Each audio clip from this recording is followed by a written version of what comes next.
Hello friends, this is Kik, and in today's episode we have the following for you. Apple is creating an AI personality for robots. iPhone processors shown in incredible detail. A Swiss brain chip surpassing Neuralink in speed and accuracy of reading thoughts. Techno presenting an experimental tri-fold foldable smartphone, the Phantom Ultimate 2. The prototype of the supersonic airliner Boom, which has completed its second test flight. And the Falcon 9 rocket stage that crashed during landing for the first time in 3 years. All this and more coming up right now. Let's get started. We'll begin today's episode in Cupertino, and here's why. Apple is preparing to launch a new version of Siri with improved intelligence in iOS 18.1 this fall. However, the company is also working on creating another AI personality, specifically for future robotic devices. This new personality, according to Mark Gurman from Bloomberg, is being developed for a desktop product and other robotic devices from Apple. Questions remain. Why does Apple need a separate personality for robots? And will this generative AI personality be more advanced than Siri? It's also unclear whether this new system will have a separate name or eventually be merged with Siri. The first generation of Apple's robotic devices is expected no earlier than 2026 to 2027, so it's too early to make definitive conclusions. But the fact remains, Apple is actively moving towards developing a new form of user interaction that will differ from the familiar Siri. And while the idea of creating a new AI personality may seem odd given Siri's current popularity, this decision could be related to the specific tasks that will be assigned to Apple's robots.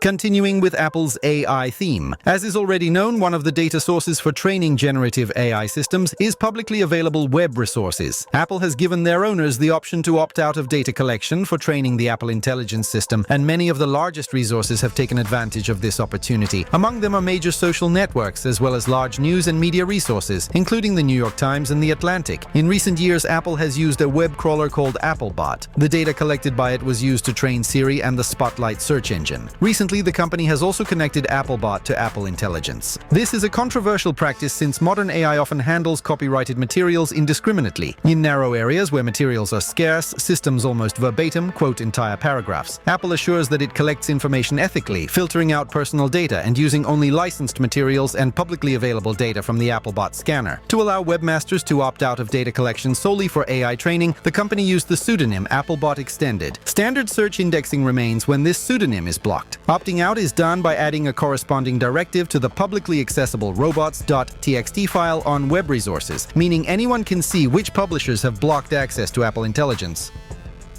A bit more about Apple. An internet video has gone viral, allegedly showing an iPhone processor under a microscope. The author literally penetrated into the very depths of the chipset, showing its tiniest components. They are impossible to see with the naked eye. The video's creator does not specify which model of processor is shown. At the same time, let's recall that the iPhone 15 Pro has an A17 Pro chip. It is made using TSMC's 3nm process and contains about 19 billion transistors. Their number roughly doubles every 2.5 years. The presented video gives an idea of what these billions of transistors look like, and although the video itself is mesmerizing, it is not real. The trick is that it is made as if filmed with a single microscope, zooming in and out of the processor's depth. In reality, this is impossible because many elements are hidden under others, and capturing this can only be done using different tools. But even considering the improbability, the video still showcases the complexity of modern technology where billions of nanoscale components are placed on a small area.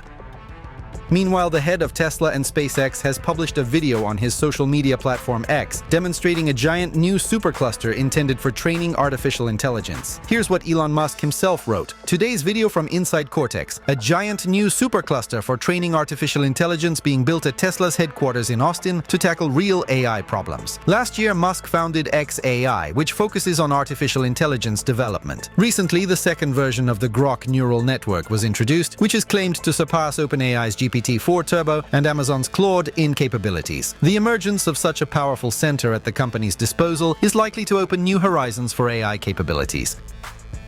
The Federal Polytechnic School of Lausanne has announced the creation of a neurochip capable of quickly and with 91% accuracy recognizing handwritten letters from brain signals. The development by scientists from Lausanne significantly outperforms the Neuralink chip in many parameters. Against the backdrop of the MIBMI chip from the Swiss team, Neuralink's product appears overtly outdated. Swiss scientists approached the problem of recognizing mental handwritten symbols somewhat differently. They assigned code combinations, neural markers, to the letters of the alphabet. In their work, scientists found that during during mental representation of writing a certain letter, a series of specific markers manifests. These markers were named distinctive neural codes. DNC codes became a kind of shorthand for each letter, allowing the MI-BMI chipset to process only the markers themselves. This allowed processing of 100 bytes of neural signals per code or symbol instead of the usual thousands of bytes of nerve activity information with traditional thought recognition methods. The simplification used significantly reduced the chip's power consumption and sped up data processing. It also reduces the training time for other patients wishing to use the implant.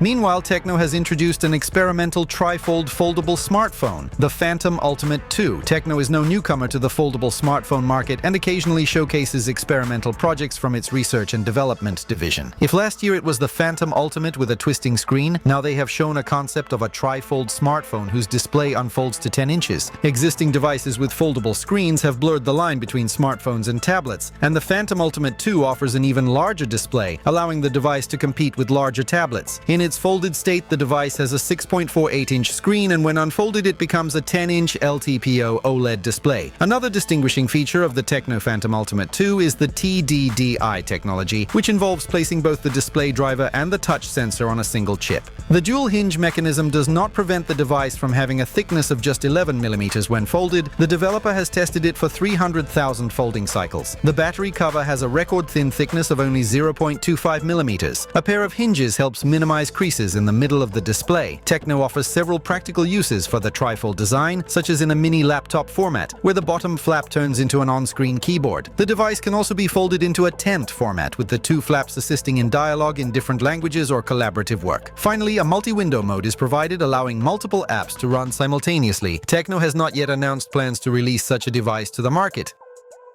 Now let's take to the skies. Taking off from the Mojave Desert airfield, the prototype of the future supersonic airliner reached an altitude of over 10 kilometers and achieved a speed of 445 kilometers per hour. After receiving permission last year to conduct test flights over the Mojave Desert, Boom Supersonic conducted the second flight of the XB-1 prototype. If during the first test in March, the 19-meter-long aircraft with a wingspan of 6 meters reached an altitude of about 2,100 meters, this time it reached 10,400 meters. The maximum speed has remained almost unchanged at 445 kilometers per hour since the last flight. The second flight's objectives included testing the landing gear deployment and retraction system, the control system, and the new digital stability enhancement system during in-flight turbulence. Additionally, equipment on the right wing measures the airflow strength over the wing. According to Blake Scholl, founder and CEO of Boom Supersonic, the tests were successful. Judging by the preliminary results, the company's engineers have addressed all the issues identified after the first test and corrected them. The company envisions the XB-1 evolving into the supersonic airliner Overture, which will operate regular flights within the United States. For this, it needs to be economically viable and sufficiently quiet. Furthermore, the Overture design includes advanced air intakes, optimized digital aerodynamics, carbon materials, and augmented reality technology for takeoff and landing assistance.